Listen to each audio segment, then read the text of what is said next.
जय भीम. रविवार दिनांक 10 ऑगस्ट 2025. सम्राट वाचनमध्ये हा पहिला लेख आहे. लेखाचं शीर्षक आहे भारतीय राज्यघटनेची प्रास्ताविका, धर्मनिरपेक्षता आणि समाजवाद यांची प्रासंगिकता. त्याचे लेखक आहेत विश्वनाथ शिरसाट. दुसऱ्या महायुद्धानंतर साधारणतः बहुतेक देशाच्या राज्यघटना लिखित संहिताबद्ध स्वरूपातच निर्माण केल्या गेल्या. कोणत्याही लिखित राज्यघटनेला प्रस्तावना हा अविभाज्य भाग असतो. राज्यघटनेचे प्रास्ताविक विधान हे संवैधानिक मूल्यांवर आधारित असून मार्गदर्शक तत्त्वे आणि उद्दिष्टे दर्शवते. मूलतः प्रस्तावना हा राष्ट्राची भविष्यातील अभिमुखता असते. प्रख्यात संविधान तज्ज्ञ आणि कायदेतज्ञ एन. पालखीवाला यांनी भारतीय संविधानाच्या प्रस्तावनेला संविधानाचे ओळखपत्र म्हटले आहे, कारण प्रस्तावना संविधानाची दोन उद्दिष्ट निर्देशित करते: शासनाच्या रचनेबाबत आणि दुसरे भविष्यात राष्ट्राने साध्य करायच्या आदर्शाबद्दल. म्हणून प्रस्तावना ही संविधानाची गुरुकिल्ली देखील मानली जाते. आज जगात जवळजवळ 66 देशांच्या राज्यघटनांच्या प्रस्तावनेची सुरुवात देवाच्या नावाने उल्लेख करून केलेली आहे.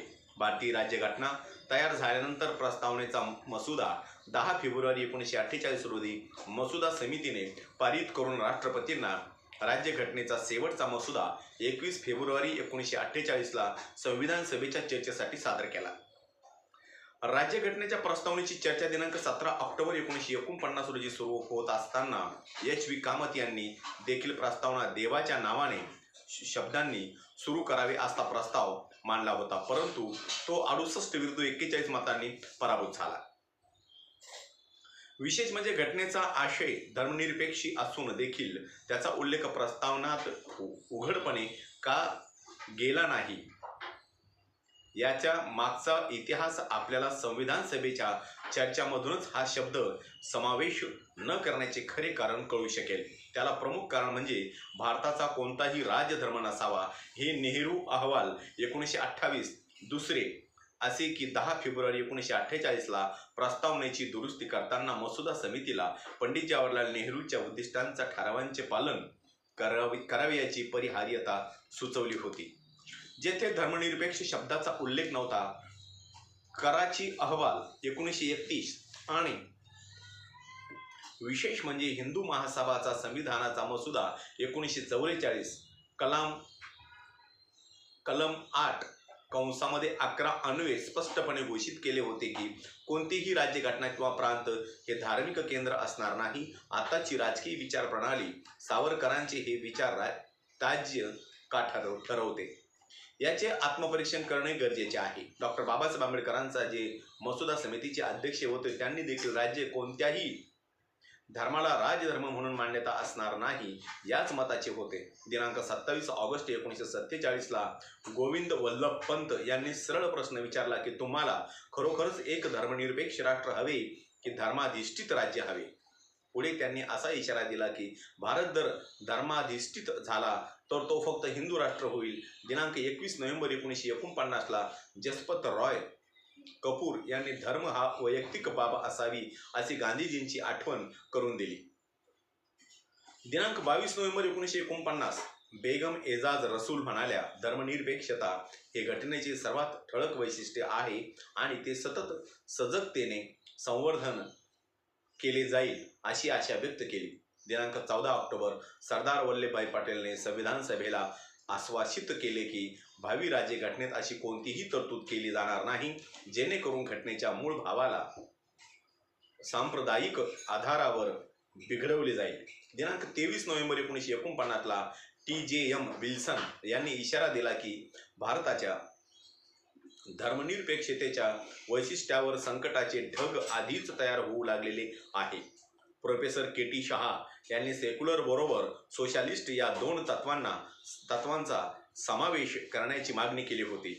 ती फेटाळली गेली. येथे एक सत्यस्थिती नमूद करावीशी वाटते की ती म्हणजे संविधान सभेत काँग्रेस सभासद हे बहुसंख्याक होते आणि निर्णय घेण्याच्या पातळीवर पंडित जवाहरलाल नेहरू आणि वल्लभभाई पटेल हे दोनच प्रमुख नेते होते. बाबासाहेब आंबेडकर घटना मसुदा समितीचे प्रमुख असल्यामुळे घटनेच्या संदर्भात कायद्याची बाजू भक्कम ठेवणे त्यांचे काम होते. ज्यांना देखील कोणत्याही प्रकारचे धर्माधिष्ठित राज्य नको हवे होते. पंडित नेहरूंची विचारधारा ही संघटित धर्म या संकल्पनेला ठाम विरोध होता. त्यांच्या मते संघटित धर्म व्यक्तीला भयभीत करतो, कारण बहुतांश वेळा तो अंधश्रद्धेचा आणि प्रतिक्रियांचा, रूढिवाद, धर्मांधतेचा, अंधश्रद्धा आणि शोषणाचा प्रतीकांचे वाहक वाटायला लागतात. म्हणून जर हा शब्द प्रस्तावनेत जोडला गेला तर तो प्रतिकात्मकच असेल. तसेच धर्मनिरपेक्ष शब्दात घोषित करताना ती जागली पाहिजे, आचरणात आणून संरक्षित केली पाहिजे. नेहरूंचे हे विचार घटना समितीमध्ये निर्णय घेण्याच्या पातळीवर निर्णायक करत असत. त्यामुळेच धर्मनिरपेक्षता बरोबरच सोशलिस्ट शब्दांचा राज्यघटनेच्या प्रस्ताविकेतच काय घटना अंतर्गत अशा कोणत्याही विभागात स्पष्ट उल्लेख करणे टाळले होते. म्हणून दोनही शब्द प्रस्तावनेत निरर्थक ठरवले गेलेत. विशेष बाब म्हणजे आजच्या प्रचलित राजकीय विचार प्रणालीचे संस्थापक श्यामा प्रसाद मुखर्जी सह कोणत्याही सदस्याने कधीही हिंदू राष्ट्राचा प्रस्ताव मांडला नाही. संविधान सभेची तत्कालीन विचार प्रणाली व्यक्तिवादी, उदारमतवादी होती. म्हणून आम्ही भारतीय लोक संघटित धर्म आणि समष्टीवादी म्हणजे समाजवादी शब्दांचा अवहेर केला गेला. तसेच त्या संकल्पनांचा स्पष्टपणे उल्लेख न करता त्या अगोदर संविधान सभेचे बरेच सभासद राज्यघटनेमार्फत राष्ट्र निर्माण करण्याच्या विचारात होते. परंतु डॉक्टर बाबासाहेब आंबेडकर हे लोकशाहीचे राज्य तयार करण्याचा विचार करत असत. कारण भारत स्वतंत्र प्राप्तीच्या वेळेस भारत एक राष्ट्र कधीच अस्तित्वात नव्हते, त्याला भौगोलिक स्थान नव्हते. त्यासाठी राष्ट्राची निर्मिती होण्याअगोदर स्टेट म्हणजे राज्याची निर्मिती आवश्यक असते. म्हणून त्यांना देखील सरदार वल्लभभाई पटेल प्रमाणे राष्ट्र निर्माण होण्यापूर्वी घटनेच्या मूळ भावाला सांप्रदायिक आधारावरच बिघडवले जाईल ही भीती होती. मूळ प्रस्तावनेत इंग्रजीत 81 शब्दांची होती.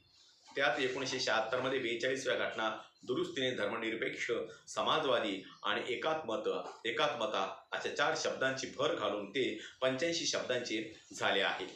हे 4 शब्दांचा समावेश करताना त्यावेळी कायदा मंत्री असलेले HR गोखले यांनी निवेदन करताना सांगितले की सरनामा हा संपूर्ण घटनेची गुरुकिल्ली आहे. समाजवाद आणि धर्मनिरपेक्षता सारखी तत्वे घटनाकारांनी लक्ष्य म्हणून स्वीकारली आहेत. ती तत्वे प्रस्ताविकात प्रकटपणे नमूद करून त्यांची कृत्रिमता सुलभ करणे हा हेतू आहे. परंतु आजपर्यंत म्हणजे सुमारे 75 वर्ष दुरुस्त केलेल्या प्रस्तावनेची पवित्रता राखण्यात आली. अजूनही बऱ्याच सार्वजनिक परिषदा, चर्चासत्रे मध्ये धर्मनिरपेक्षता या संज्ञेत काय अभिप्रेत आहे याचे स्पष्टीकरण देण्याचे टाळले. परिणामी अचूक अर्थाच्या अभावी संदिग्धता निर्माण झाली आहे आणि प्रत्येक नागरिक त्याच्या परीने सोयीस्कर अर्थ लावण्याकरिता प्रयत्न करतो आहे. त्यात सर्व धर्म समभाव, धर्मनिरपेक्षता, धर्मातीता, निधर्मीयपणा, तटस्थता, धर्मविहीनता या पर्यायी शब्दांचा वापर करून संदिग्धतेत आणखी भर टाकण्यात आली आहे. परिणामी वर्तमान राजकीय विचारधारेतील जी घटनात्मक उच्च पदावर असलेल्या व्यक्ती देशात प्रामुख्याने सेक्युलर या शब्दावर वाद निर्माण करून देशाचे सामाजिक आणि राजकीय वातावरण दूषित करत आहेत. सेक्युलर ही संज्ञा युरोपमध्ये 19व्या शतकाच्या उत्तरार्धात अवतीर्ण झाली. त्याची मागची पार्श्वभूमी पाहता मध्ययुगानंतर रेनेसॉला प्रारंभ झाला होता. प्रबोधनाच्या कालखंडात मनुष्य म्हणजे व्यक्ती हीच सर्वस्वाचे प्रमाण मानली होती. तो स्वतः अतदीप होऊ शकतो आणि त्याचबरोबर वैचारिक, नैतिक आणि सामाजिक प्रगती साधण्यासाठी धर्मबंधने तोडण्याची आवश्यकता भासू लागली होती. तसेच धर्म हा मानवाचा अभिन्न अंग असल्यामुळे धर्मकक्षांची निश्चितता करण्याची गरज भासू लागली. इहेवादी आणि मानवतावादी जीवनदृष्टी निर्माण होऊ लागली. परिणामी सामाजिक जीवनाचा इहेवादी दृष्टिकोनातून विचार होऊ लागला. जॉर्ज जेकब होलियोएक या क्रांतिकारक पुरोगामी ब्रिटिश विचारवंतांनी 1850 मध्ये ही संज्ञा तयार केली. त्यांच्या मते वैचारिक आणि नैतिक अधिष्ठान भौतिक साधनांच्या साहाय्याने मानवी कल्याण साधने हेच सेक्युलरिझमचे सार आहे. सेक्युलरिझमचे वैयक्तिक, सामाजिक आणि राजकीय साध्य धर्मशास्त्रापासून अलिप्त राहिलीच पाहिजेत, पण त्याचबरोबर नास्तिकतेशी ते एकरूप राहू नयेत असा त्यांचा प्रयत्न होता. या दृष्टीने त्यांनी सेक्युलरिझमचे विवेचन केले आहे. आस्तिकता आणि नास्तिकता ही विचारधारेची दोन आत्यंतिक टोके मानल्यास सेक्युलरिझम हा मध्यभागी येतो. व्यक्ती जीवन आणि व्यक्तिवर्तन या दृष्टीने आस्तिकतेला स्थान असते. या उलट सामाजिक जीवन, सामाजिक वर्तन आणि व्यवहार या दृष्टीने सेक्युलरिझम हे नास्तिकता देखील दर्शवते. भारतीय लोकशाही राज्यघटनेचा विचार करावयाचा झाल्यास राज्यघटनेत सेक्युलर या संज्ञेचा प्रास्ताविकाचाच तर घटनांतर्गत अशा कोणत्याही कलमांमध्ये उल्लेख नाही. घटना समितीमध्ये घटनेच्या मसुद्यावर चर्चा सुरू असताना प्रस्तुत लेखात फक्त जागा अभावास्तव फक्त सेक्युलर या संज्ञेचा वर्तमान राजकीय परिस्थितीत कसा आणि का भ्रम पसरवला जात आहे याचे विवेचन करण्यात आले आहे. राज्यघटनाकारांचा दृढ विश्वास होता की समाजवादी आणि धर्मनिरपेक्षता ही मूल्य संविधानाच्या तरतुदीमध्ये आधीच अंतर्निहित असल्यामुळे स्पष्ट शब्दात समावेश अनावश्यक वाटला. बाबासाहेब आंबेडकरांनी म्हटले होते, घटना हा जिवंत दस्तावेज आहे. निश्चित अशी वैचारिक वचनबद्धता भावी पिढ्यांवर लादू नये. संविधान सभेचे दुसरे सदस्य लोकनाथ मिश्रा आणि एच.व्ही. कामत यांना भीती होती की या शब्दाचा वापर केल्याने धर्मविरोधी किंवा अधार्मिक अशी राज्याची विचारसरणी म्हणून चुकीचा अर्थ लावला जाऊ शकतो, ज्यामुळे खोलवर आध्यात्मिक आणि वैविध्यपूर्ण समाजात धार्मिक समुदायांना वेगळे केले जाऊ शकते. याच भीतीमुळे तसेच सांप्रदायिक विसंवाद होऊ नये म्हणून घटनाकारांनी धर्म व राज्याचे कठोर पृथक्करण करण्याचे आव्हान करणाऱ्या पाश्चात्य घटनांच्या विपरीत म्हणजे फ्रान्स आणि अमेरिका भारतीय राज्यघटनेत धर्म निरपेक्षता अद्यावत धरून ती 3 आधारभूत कल्पनांवर तयार केली गेली. त्या म्हणजे धर्मापासून अंतर, मूलभूतदृष्ट्या पूर्णपणे पृथक नाही, सर्व धर्मासाठी समान आदर आणि संरक्षण, समानता आणि समाज स्वास्थ्यासाठी सुधारणा सुनिश्चित करण्यासाठी मर्यादित हस्तक्षेप असणे. धर्म ही संज्ञा देवाभोवतीच गुरफटलेली असते. फ्रेडरिक नीत्शेच्या मते देव मृत आहे, तो अजूनही मरत आहे, तरीही त्याची सावली आपल्यावर अधिराज्य गाजवत आहे. परंतु वर्तमान राजकारणासारखे नेहरूंना राजकारणात यशस्वी होण्यासाठी धर्माची गरज भासली नव्हती. दुसरे असे की समान नागरी कायदा कलम 35 कंसामध्ये आजच्या घटनेतील कलम 44 कंस बंद, ज्याला फक्त मौलाना हसरत मोहनी यांनी तीव्र विरोध दर्शवला होता, तरी ती काळाची गरज हे ओळखूनच घटनाकारांनी घटनेत त्याचा स्पष्ट उल्लेख केला असल्यामुळेच सुरुवातीच्या कालखंडात 42व्या घटना दुरुस्ती होईपर्यंत घटनेमध्ये सेक्युलर हा शब्द आणण्याची गरज भासली नाही. याच अनुषंगाने डॉ. बाबासाहेब आंबेडकरांनी हिंदू कोड बिल पारित होण्यासाठी देखील प्रयत्न केले होते. त्याचे काय झाले हे सर्वश्रुत आहे. त्यांचा असा विश्वास होता की संविधानाने शासनाची चौकट म्हणून काम करावे आणि भावी पिढीवर निश्चित अशी वैचारिक वचनबद्धता लादू नये. देशाच्या सामाजिक आणि राजकीय आदर्श संविधानाने ठरवण्याऐवजी कालांतराने लोकांच्या इच्छेनुसार विकसित झाले पाहिजे. त्यांना देखील धर्मनिरपेक्षता केवळ शब्दात घोषित न करता जागली पाहिजे, आचरणात आणली पाहिजेत. ते नेहरूंचे विचारांशी सुसंगत होते, तर लोकनाथ मिश्रा आणि एच.व्ही. कामत यांच्यासह अनेक सदस्यांना भीती होती की या शब्दाचा स्पष्टपणे उल्लेख धर्मविरोधी किंवा अधार्मिक असा चुकीचा अर्थ लावला जाऊ शकतो, ज्यामुळे खोलवर रुजलेल्या आध्यात्मिक आणि वैविध्यपूर्ण समाजात धार्मिक समुदायांना वेगळे केले जाऊ शकते. तर काही सदस्यांना या संज्ञेचा समावेश करणे म्हणजे भविष्यात जुन्या अनिष्ट प्रथा, परंपरा, कायदेविषयक व्याप्तीला सीमित करणारे वाटले. त्यांना विशेषतः सामाजिक न्यायासाठी धार्मिक प्रथांमध्ये सुधारणा करताना, उदाहरणार्थ अस्पृश्यता रद्द करणे आणि वैयक्तिक कायद्यात सुधारणा करणे, या धर्मनिरपेक्ष शब्दांची अडचण येण्याची भीती होती. वर्तमान शासनाच्या संवैधानिक पदावर असलेल्या उच्च पदस्थ राजकीय व्यक्तीस आपल्या राजकीय हेतूने प्रेरित होऊन प्रस्तावनेत समाजवादी, विशेषतः धर्मनिरपेक्ष शब्द समाविष्ट करण्यावरून वाद निर्माण करत आहेत. भारताचे माजी उपराष्ट्रपतींनी नुकतेच एका भाषणात सेक्युलर, सोशलिस्ट आणि अखंडता हे शब्द आपत्काळात समाविष्ट केले गेलेत, त्यामुळे ते संविधानाच्या मूळ आत्म्याला घडवणाऱ्या विचारांचा अपमान करतात. या शब्दांमुळे सनातन धर्माची सांस्कृतिक दाहक जखम झाली आहे, म्हणून दुरुस्ती ही सांस्कृतिक मूल्यांशी विसंगत आहेत. दुसरे उदाहरण उत्तर प्रदेश सरकारचे मुख्यमंत्री योगी आदित्यनाथ यांनी 2017 मध्ये एका भाषणात म्हटले होते की त्यांच्या मते धर्मनिरपेक्ष हा शब्द स्वातंत्र्यानंतरचा सर्वात मोठे छल आहे. ज्यांनी या छलला जन्म दिला आणि जे त्याचा वापर करतात त्यांनी देश आणि जनतेची माफी मागितली पाहिजे. कोणतीही व्यवस्था धर्मनिरपेक्ष असू शकत नाही. मुळात त्यांना स्वातंत्र्यवीर सावरकरांच्या आशीर्वादाने 1944च्या हिंदू महासभेच्या मसुद्याचा संविधानातले कलम 8(11) मध्ये स्पष्टपणे घोषित केले होते की केंद्र असो व राज्य हे धर्माधिष्ठित असू नये. सध्याचे संवैधानिक पदावर असलेल्या राजकीय प्रतिनिधींना विस्मरण व्हावे हे लक्षात कोण आणून दे.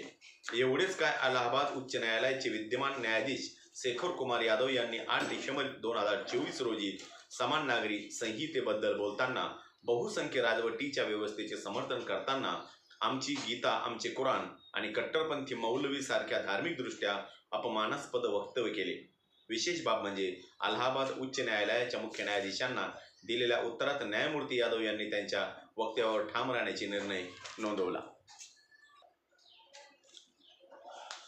मूळ संविधानात धर्मनिरपेक्षता नव्हता म्हणून घटनेची छेडाछाड केली गेली आणि आपल्या सनातन हिंदू संस्कृतीशी विसंगत हा आरोप पूर्णतः राजकीय उद्देशाने प्रेरित होऊन बिनबुडाचा आणि धादांत खोटा प्रचार केला जात आहे. ईसापूर्व 268 ते 232 मध्ये संपूर्ण जम्बूद्वीपावर राज्य करणारा महान बौद्ध सम्राट अशोक होऊन गेला. भारतीय संस्कारात धर्मनिरपेक्षतेचे बीज देखील अशोकाच्या शिलालेखाच्या आदेशामध्ये सापडले. त्यांनी एका विशिष्ट धर्माला राज्य धर्म स्वीकारण्याच्या कल्पनांना त्याज्य ठरवले. शिलालेख क्रमांक 7 मध्ये त्यांनी सर्व धर्म स्वतंत्र असले पाहिजे कारण सर्व धर्म आत्मनियंत्रण आणि मनाची शुद्धता अपेक्षित करणारे असतात. या उलट वर्तमान परिस्थितीत विशिष्ट धर्माचा अंगीकार असला पाहिजे तीच व्यक्ती राष्ट्रप्रेमी देशभक्त असते हे गृहीतच ठरवले जात आहे. वेगळी व्यक्तिगत धर्माचरण करणे म्हणजे धार्मिक ध्रुवीकरणावर धार्मिक अराजकता निर्माण करणे असा ठपका ठेवला जात आहे. तसेच त्यांच्या शिलालेख 12 मध्ये स्वतःचा धर्माचा गौरव आणि इतरांच्या धर्माची निंदा करण्यास मनाई होती. अशोकचा धम्म हा धर्म नव्हता तर शासनाची तत्वे होती. म्हणूनच संवैधानिक नैतिकता आणि नीतिमत्ता ज्यांचे पालन राजाला करणे भाग होते. राजा केवळ स्वीकृत आणि सहअस्तित्वाला अनुकूलच नसून तो धार्मिक सहनशीलतेच्या पलीकडे गेला पाहिजे. त्यांचा धम्म हा धार्मिक मतप्रणाली नव्हे, नैतिक शासन तत्वांचा संच होता. हा भारताचा सांस्कृतिक इतिहास कसा नाकारता येईल. सर्वोच्च न्यायालयाने केशवानंद भारतीच्या 1973 दुरुस्ती करण्याच्या 3 वर्षे अगोदर S.R. बोमई 1994 आणि डॉक्टर बलराम सिंह 2024च्या निकालात धर्मनिरपेक्षता या शब्दाची कायदेशीर वैधता मान्य केली गेली आहे. ती नुसती मान्यच केली गेली नाही तर ती घटनेची मूलभूत संरचना असल्याचे मानले गेले. या शब्दाची संविधानातील मौनता तितकीच महत्त्वाची आहे जितकी संघराज्य, न्यायालयीन आढावा, कायद्याचे राज्य हे संविधानात स्पष्टपणे वापरले गेलेले शब्द नाहीत तरी देखील या संज्ञांना घटनेची मूलभूत संरचना म्हणून वरील केसेसमध्ये न्यायव्यवस्थेने मान्य केले आहेत. असे असून देखील मूलतत्ववादी विचारसरणी आणि भारताचे भविष्य भूतकाळात संघटित धर्माच्या अनिष्ट प्रथा, रूढी, परंपरा जे मानवी मूल्यांना हानिकारक आहेत त्यातच धुंडाळत आहेत. ते वैचारिक धर्म निरपेक्षतेबद्दल भारतीयांच्या राजकीय आणि सामाजिक जीवनात वैचारिक दिशाभूल करण्याचा प्रयत्न करत आहेत. त्याचे एकमेव कारण म्हणजे ही संज्ञा अल्पसंख्याकांना अनुकूल आहे अशी त्यांची धारणा आहे. येथे एक गोष्ट नमूद करावीशी वाटते की जरी 1976 मध्ये घटनादुरुस्तीनंतर प्रस्तावनेत धर्मनिरपेक्ष हा शब्द जोडण्यात आला असला तरी तत्पूर्वी मूलभूत घटनात्मक तरतुदीमध्ये ही संकल्पना घटनाकारांनी तरतुदीमध्ये आधीच गृहीत धरली होती. त्यात कलम 14 कायद्यासमोर समानता, कलम 15 धार्मिक आधारावर भेदभाव न करणे, कलमे 25 ते 28 धर्मस्वातंत्र्य आणि कलम 44 निर्देशित तत्व म्हणून एक समान नागरिक संहिता यांचा समावेश असल्यामुळे भारताच्या राज्याच्या धर्मनिरपेक्ष स्वरूपाचे समर्थन करता येईल. यास्तव जर वर्तमान विचारसरणीला धर्मनिरपेक्ष राज्याची प्रतिमा राज्य घटनेत धोक्याची सूचना वाटत असेल तर घटनेत धर्माच्या क्षेत्राधिकारावर आधारित धर्मनिरपेक्षता या शब्दाची गरज नाही हे आजच्या आधुनिक जगात बऱ्याच लोकशाहीमूलक राज्यघटनांमध्ये उपलब्ध आहेत. माझ्या मते जरी हिंदू शब्दच मुळी मध्य युगाचे भौगोलिक अपत्य आहे, घटनाकारांनी अनुच्छेद हिंदू धर्मातून बाहेर गेलेल्यांना घटनेच्या 25 अन्वये हिंदू म्हणूनच सामाजिक न्याय देणे हे राज्याचे मूलभूत कर्तव्य ठरवले. याला एकमेव कारण म्हणजे हिंदू नावाचा हा प्रबळ आध्यात्मिक वारसा होता. त्यामुळे हिंदू धर्मीय राज्यघटना घोषित करायला हरकत नसावी. पण हिंदुत्व ज्याच्यामुळे हिंदू अस्मिता, राष्ट्रवाद आणि त्यांची सांस्कृतिक ओळख निर्माण होते आणि धार्मिक दंगली घडण्याचा धोका निर्माण होईल या भीतीस्तव हिंदुत्व या शब्दाला कोणत्याही परिस्थितीत प्रस्ताविकेतच काय पण राज्यघटनेच्या कोणत्याही भागात त्याला स्थान नसावे हे परिहार्यपणे अधोरेखित केले गेलेले पाहिजे.